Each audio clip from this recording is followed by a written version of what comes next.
ನಮಸ್ತೆ. ಇವತ್ತು ಶನಿವಾರ. ಇವತ್ತು ನವರಾತ್ರಿಯ 3ನೇ ದಿನ ಆಗಿರತ್ತೆ. ನಾನು ಪ್ರತಿದಿನ ದೇವ್ರ ಹತ್ರ ಇರುವಂಥ ಹೂವನ್ನ ಚೇಂಜ್ ಮಾಡ್ತೀನಾ ಅಂದ್ಬಿಟ್ಟು ಕೇಳ್ತಾ ಇದ್ದೀರಾ. ಫೋಟೋಗೆ ಹಾಕಿರುವಂಥ ಹಾರಗಳನ್ನ ನಾನೇನು ಬದಲಾಯಿಸಲ್ಲ. ಅಂದರೆ 2 ಅಥವಾ 3ನೇ ದಿನಕ್ಕೆ ಬದಲಾಯಿಸ್ತೀನಿ. ಆದರೆ ನಾನು ಕಳಶಕ್ಕೆ ಇಟ್ಟಿರುವಂಥ ಹೂವು ಆಗಿರ್ಬೋದು, ಮತ್ತು ವಿಗ್ರಹ, ದೀಪ, ಬಾಗಿಲಿಗೆ ಎಲ್ಲ ಏನೇನು ಹೂವು ಇಟ್ಟಿರ್ತೀನೋ ಅದನ್ನು ಮಾತ್ರ ನಾನು ಪ್ರತಿದಿನ ಬದಲಾಯಿಸ್ತೀನಿ. ಆದರೆ ಆ ಹೂವನ್ನ ಬಿಸಾಕಕ್ಕೆ ನನಗೆ ಮನಸ್ಸೇ ಬರೋದಿಲ್ಲ. ತುಂಬಾ ಫ್ರೆಶ್ ಆಗಿರತ್ತೆ. ಹಾಗಾಗಿ ನಾನೇನು ಮಾಡ್ತೀನಿ ಅಂದರೆ ಈ ಕುಂಡದಲ್ಲಿ ಆ ಹೂವನ್ನ ಹಾಕಿಟ್ಟಿರ್ತೀನಿ.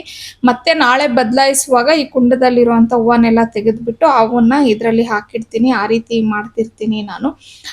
ಇವತ್ತಿನ ಬಣ್ಣ ಬಂದು ಗ್ರೇ ಕಲರ್ ಆಗಿತ್ತು. ನಾಳೆ ಬಂದು ಆರೆಂಜ್ ಕಲರ್ ಆಗಿರತ್ತೆ.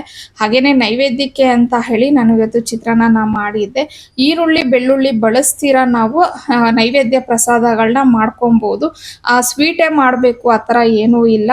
ಪುಳಿಯೋಗರೆ, ಚಿತ್ರಾನ್ನ, ಮೊಸರನ್ನ, ಖಾರ ಪೊಂಗಲ್ ಇವೆಲ್ಲನೂ ಮಾಡ್ಬೋದು.